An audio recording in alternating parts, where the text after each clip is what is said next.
안녕하십니까. 자, 싱크대 두 번째 시간입니다. 바닥에서 천장까지 높이가 이제 다른 경우 어떻게 해야 되는가? 보통 이제 집을 보면 이렇게 여기 천장이라고 치고요. 여기를 바닥으로 할게요. 이 높이가 틀려요. 집마다. 그럴 경우에 어떻게 이걸 대처를 하느냐에 대해서 이제 궁금해 하시는데 보통 이제 일반적인 거예요. 이거는 늘 그렇다는 건 아니고 일반적으로 봤을 때 여기 보시면 바닥에서 여기 상부장 이 높이까지 요 높이까지 이 높이까지가 보통 1500이 나와요. 1500을 기준으로 만들고 하부장은 여기 보이시죠? 이게 170 정도 돼요. 걸레바지가. 그리고 몸통이 한 650 정도 되고 그리고 상판이 한 50 정도 됩니다. 자, 다 더해 보시면 얼마라고 이제 그 가격이 나오죠. 높이가. 대부분 요거는 변하지 않고 이제 몸통 사이즈가 변하는 경우가 있어요. 왜냐면 이제 바닥에서 뭔가가 이제 현장에서 안 맞는 경우에는 바닥을 좀 낮추기도 하고 좀 높이기도 하면서 몸통 사이즈는 변하게 되는데 이 대리석 높이, 대리석이 두께랑 그런 거는 변하지가 않고 전체적인 높이도 대부분 변하잖아요. 왜냐면 이게 모르겠어요. 제가 생각할 때는 우리나라 평균 신장하고 뭐 상관이 있지 않나. 네, 그런 생각이 듭니다.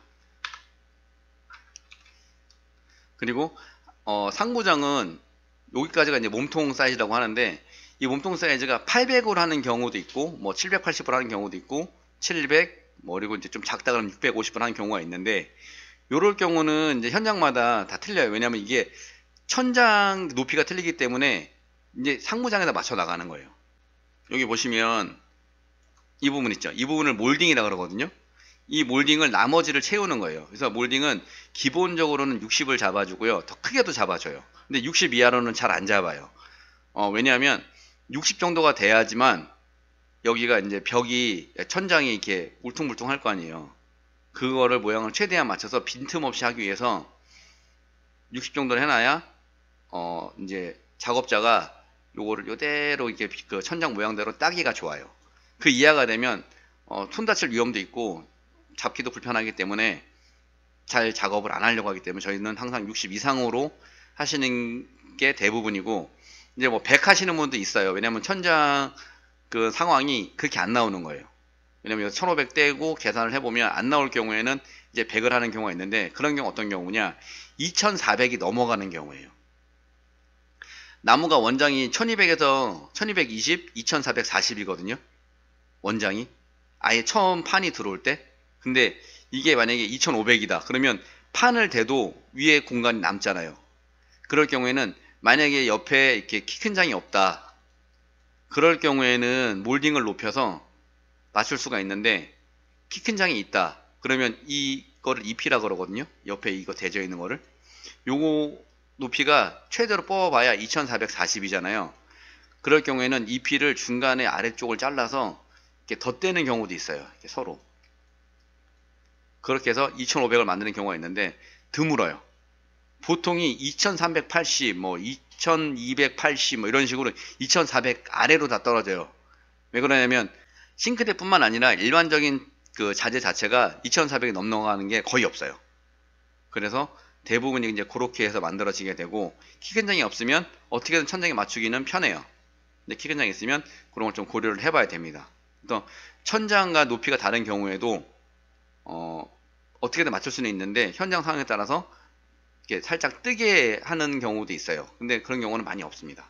그리고 이제 장이 너무 작아지는 경우가 있어요. 천장이 낮으면 이 장이 작아지게 돼요. 당연히 줄겠죠? 이 크기가. 그러면 뭐 700이나 이런 건 괜찮은데 650 이하로 줄게 되면 이 몰딩 치수를 완전히 줄여버려요. 몰딩을 눕혀서 완전히 눕혀가지고 몰딩을 저희가 보통 이렇게 눕히면 한 20 정도 나온다고 생각을 하거든요. 그러면 20 정도로 눕혀서 맞추는 경우가 있어요. 근데 그것도 굉장히 흔한 케이스는 아닙니다. 자, 그리고 하나 더 추가해서 우리가 흔히 말하는 이 후드 있잖아요. 이 후드를 설치 시에 고려해야 될 점은 뭐냐면 후드에 나가는 그 벽 쪽에 뚫려 있는 그 홀이 어느 쪽에 있냐를 보고 후드를 설치해야 돼요. 벽의 구멍은 여기 있는데 후드가 여기 있다. 만약에. 그러면 이 후드의 배관이 이 구멍까지 나가야지만 뭔가 환기가 되겠죠. 근데 만약에 꼭 반드시 나는 후드를 여기 꼭 죽어도 달아야겠다. 그러면 달 수는 있어요. 대신에 몰딩의 이 크기가 어느 정도 나와줘야지만 가능합니다. 왜냐면 이 몰딩 위로 배관이 이렇게 지나가서 이쪽에 이렇게 맞출 수가 있어요.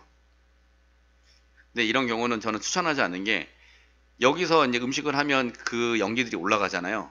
올라가면 우리가 음식이 끝나면 바로 이걸 후드를 꺼버린단 말이에요. 그러면 이 연기가 안에서 맺혀 있다가 바깥으로 역류하는 경우가 있어요. 만약에 이렇게 설치하게 되는 경우가 있다면 후드를 조금 더 케어둬서 모든 연기가 다 바깥으로 배출될 수 있게 관리를 해주신다면 이것도 나쁘지 않습니다. 그리고 요즘에는 쿡탑이 바뀌었어요. 쿡탑이 바뀌어가지고 여기 잘 안 보이겠지만 여기 센서가 있거든요. 이 센서가 뭐냐면 온도가 일정량 올라가게 되면 가스를 차단해 버려요. 그래서 예전에 우리가 막 엄마들이 어디 여행 가실 때 이만한 들통에다가 막 곰국 같은 거 끓여놓고 가시잖아요. 근데 요즘엔 이게 잘 안 돼요. 왜냐면 열을 차단해서 가스가 끊기기 때문에 곰국에서 그 국물을 우려낼 수가 없다고 하더라고요. 자, 근데 후드가 어느 정도 높이까지 이렇게 떨어져야 되느냐? 1500 기준 했을 때 이 장하고 딱 맞춰주진 않아요. 대부분 이 위쪽에 맞춰서 마감을 처리를 하거든요. 그러니까 너무 만약에 장이 크다, 옆장이. 그래서 이 후드가 많이 올라가야 된다. 그러면 당연히 빨아 올리는 그 힘이 적겠죠. 그리고 효용도 적겠죠. 그럴 때는 이렇게 통후드 하시는 것보다는 슬라이드 후드 해가지고 그 높이를 맞추시는 걸 추천드립니다. 사실 슬라이드랑 통후드랑 야, 나 통후드 달았더니 막 연기가 쭉쭉 빨리 올라가. 이런 건 없어요. 제가 볼 때는. 후드가 전체 어떤 그런 연기를 제거해 주는 게 100%가 안 되거든요. 어떤 것도. 근데 우리가 이제 간혹 식당에서 보는 후드 있잖아요. 이렇게 생긴 거. 얘네들은 모터가 여기 있는 게 아니에요. 이 벽 쪽에 이만한 선풍기가 더 달려 있어요. 그래서 막 빨아 올리는 거예요. 이거는 거의 다 빨라서 올라간다고 보시면 돼요. 근데 우리는 가정용은 이런 후드 안 쓰잖아요.